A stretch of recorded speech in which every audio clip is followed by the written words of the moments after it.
विजयनगर राज्य के समीप झील पर एक गांव स्थित था।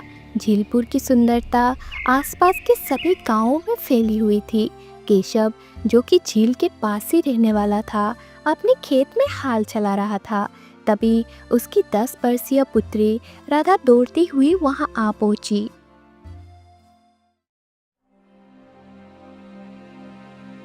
पिताजी, माँ ने आपके लिए आपकी पसंद के गर्मा गर्म पराठे और अचार की सब्जी भेजी है और कहा है कि पिताजी से कहना कि जल्दी खा ले वरना पराठे ठंडे हो जाएंगे। हाँ, मेरी राधा तो मेरा कितना ख्याल रखती है। मैं तो आपका हमेशा ख्याल रखूंगी पिताजी, पर मुझसे ज्यादा ख्याल आपका माँ रखती है। ये गर्मा गर्म पराठे माँ ने बनाए हैं ना। ये सुनकर केशव मुस्कुराने लगा और दोबारा हाल चलाने लगा। कुछ देर बाद राधा अपने घर लौट गई।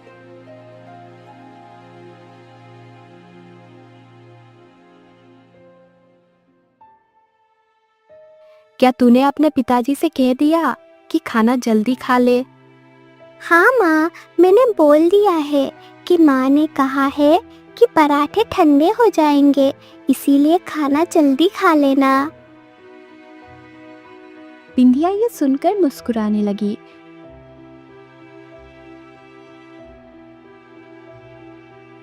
शाम को जब केशव घर आया तो उसका चेहरा उतरा हुआ था। ये देखकर बिंदिया चौंक गई। क्या हुआ जी? आज आपका चेहरा क्यों उतरा हुआ है? न जाने क्यों शरीर में बहुत कमजोरी सी लग रही है। आप रात भर खांसते भी रहते हैं। मैं आपसे कितनी बार कह चुकी हूँ कि आप किसी अच्छे वैद्य से अपना इलाज क्यों नहीं कराते? हाँ, तुम ठीक कहती हो बिंदिया। कल सुबह जयपुर गांव के वैद्य काशीराम के पास जाऊंगा।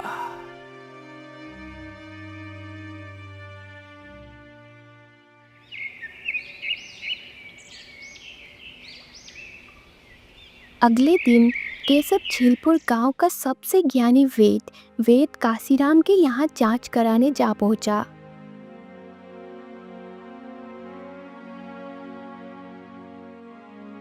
केशव, देखो तुम्हें आराम करना चाहिए, खेत का काम छोड़ दो। अब वैद्य जी, ये आप क्या कह रहे हैं? खेत ना संभाला तो परिवार का पेट कैसे भरूंगा? देखो, तुम्हारे शरीर में एक अजीब बीमारी के लक्षण दिख रहे हैं। सुनो, मैं कुछ जड़ी बूटी देता हूँ, रोज खाना। अगर किस्मत ने साथ दिया तो शायद बच जाओ। हाँ, तो मेरा शरीर पूरी तरह से बीमार हो चुका है, इसीलिए इतनी कमजोरी है। हाँ केशव, सावधानी बरतनी होगी, समझे? वैद्य के शब्दों से विचलित केशव मुंह लटकाकर घर लौट गया। उसके चेहरे की उदासी देख बिंदिया सब कुछ समझ गई। मेरे सिर पर हाथ रखो और बताओ, वैद्य जी ने क्या बताया है? बोले, जड़ी बूटियां खाओ, किस्मत में रहा तो बच जाऊंगा, और अब तो खेती का काम भी नहीं करना है। ये सुनते ही बिंदिया चौंक गई और फूट फूट कर रोने लगी। आप चिंता मत कीजिए, मैं ईश्वर से प्रार्थना करूंगी, मैं आपको कुछ नहीं होने दूंगी। और हाँ, आज से आपको खेत में काम करने की बिल्कुल भी जरूरत नहीं है। खेत में आप, मैं और राधा काम करेंगे। ये क्या बकवास है बिंदिया? राधा सिर्फ 10 साल की है, 10 साल की। मैं यूं ही घर पे नहीं बैठ सकता। पर बिंदिया नहीं मानी। अगली सुबह वह अपने बेटी राधा को लेकर खेत पर पहुंच गई। माँ, पिताजी खेत में काम क्यों नहीं कर रहे? और कल आप और पिताजी रो क्यों रहे थे? मैं चुपके से सब देख रही थी। बेटा, जब तू बड़ी हो जाएगी तो सब समझ जाएगी। अभी तुझे कुछ भी समझने की जरूरत नहीं।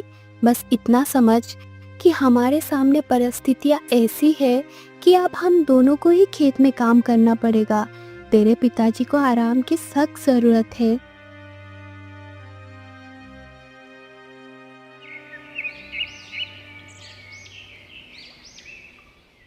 एक दिन जब बिंदिया और राधा खेत में मेहनत कर रही थी तो गांव का मुखिया वहां आ पहुंचा।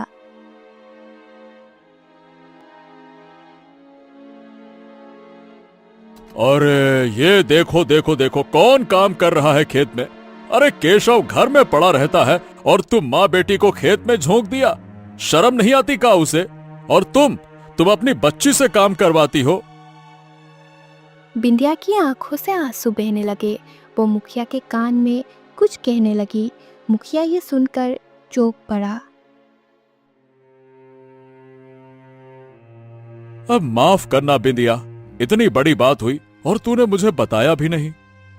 मुखिया जी, आपको बताने के लिए मैं जुबान कहाँ से लाती। मेरा तो मन कांप उठता है जब मैं इस बारे में सोचती हूँ। ईश्वर पर भरोसा रख, केशव बहुत जल्दी ठीक हो जाएगा। मैं अभी उससे मिलने जा रहा हूँ।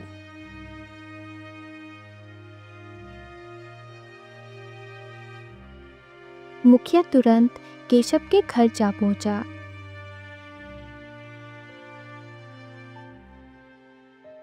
तुम्हारा चेहरा बता रहा है, बिंदिया ने मेरी बीमारी की बात बता दी। अरे चिंता मत कर केशव, मेरे दादाजी कहते थे झीलपुर के जंगल में एक नीला पक्षी रहता है जो इंसानों की तरह बोलता है। उसके पास एक फल का रहस्य है जो हर बीमारी ठीक कर सकता है। ये सुनकर केशव चौंक गया। कुछ पल के लिए उसके चेहरे पर मुस्कान आई, फिर वो उदास हो गया। ये दंत कथाएं अब मेरे किसी काम की नहीं रहीं। मैं अपना हाल जानता हूं। अरे नहीं केशव, तू ठीक हो जाएगा, यकीन कर। उसी पल मुखिया और केशव के कानों में राधा की आवाज आई। पिताजी, आपको क्या हुआ है? बिंदिया और राधा दरवाजे पर खड़ी थी। राधा की आंखों में आंसू थे। मैंने सब कुछ सुन लिया है पिताजी। अगर मुखिया जी कह रहे हैं कि वो नीला पक्षी झीलपुर गांव के जंगल में मौजूद है, तो मैं आपको वचन देती हूँ, मैं उस पक्षी को ढूंढकर लेकर आऊंगी। इतना कहकर राधा घर से बाहर निकल गई। बिंदिया उसे आवाज लगाती रही, लेकिन वो जंगल में भटकने लगी। काफी देर तक भटकने के बाद भी राधा को कोई नीला पक्षी नजर नहीं आया। वो एक वृक्ष के नीचे बैठकर रोने लगी। मुखिया जी तो कह रहे थे कि वो नीला पक्षी झीलपुर के जंगल में है, लेकिन मुझे तो यहाँ पक्षी का नामो निशान भी नजर नहीं आ रहा। तभी वहां एक साधु आ पहुंचा।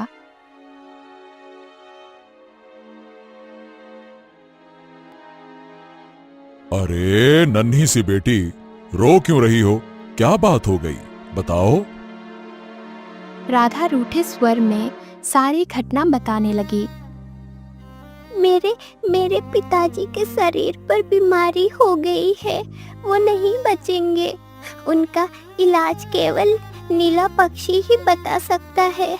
मेरे गांव के मुखिया बता रहे थे कि उसे एक ऐसा फल का पता है जिससे कोई भी रोग ठीक हो सकता है। जो होता है नियति के अनुसार होता है, पर हिम्मत मत हार बेटा, मुखिया सही कहता है। नीला पक्षी है, पर वो मेहनत से नहीं किस्मत से मिलता है। तेरे माथे की रेखाएं कहती हैं वो तुझे जरूर मिलेगा। इतना कहकर साधु वहां से चला गया।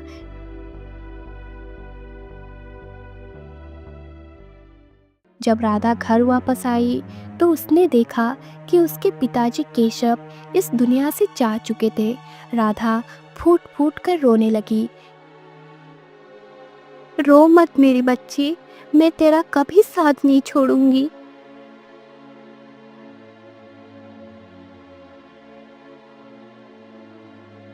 अगले दिन केशव का अंतिम संस्कार कर दिया गया और उस दिन से राधा और बिंदिया अकेली पड़ गई।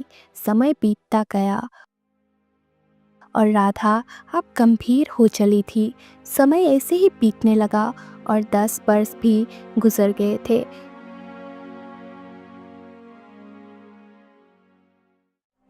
एक दिन राधा खेत में बैठी थी कि तभी जमींदार का पुत्र मोहन वहां आ पहुंचा और एक पत्थर मारकर एक पक्षी को घायल कर दिया। राधा क्रोधित होती हुई मोहन से बोली, मोहन, ये तुम क्या कर रहे हो? ये क्या हरकतें हैं? अरे मुझे इसमें मजा आता है, बस इतनी सी तो बात है, और क्या। तुम नहीं समझोगे कि किसी अपने को खोने का गम क्या होता है। इस घायल पक्षी का भी कोई परिवार होगा। जब वो इसे इस हालत में देखेंगे तो उनके मन में क्या बीतेगी।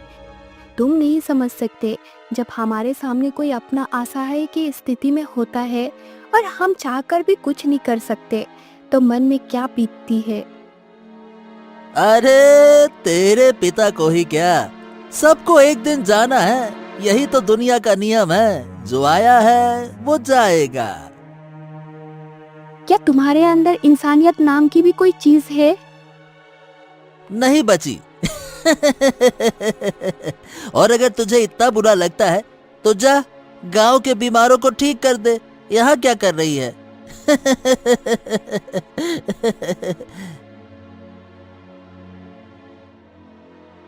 इतना कहकर मोहन वहां से चला गया। राधा गुस्से में अपने घर लौट आई।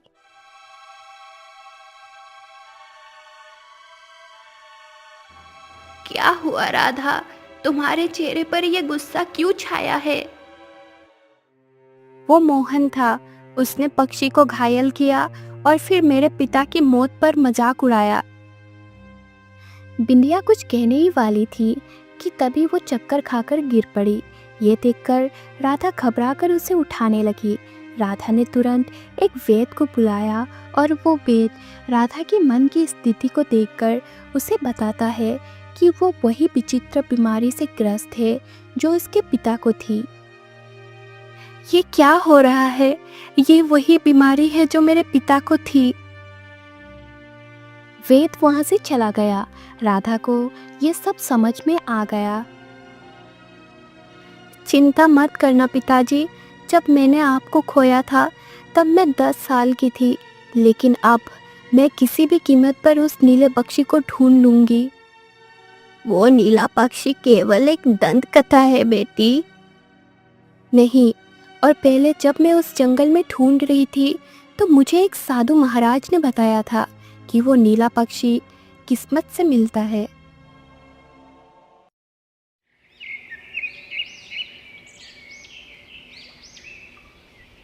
अगले दिन राधा उदास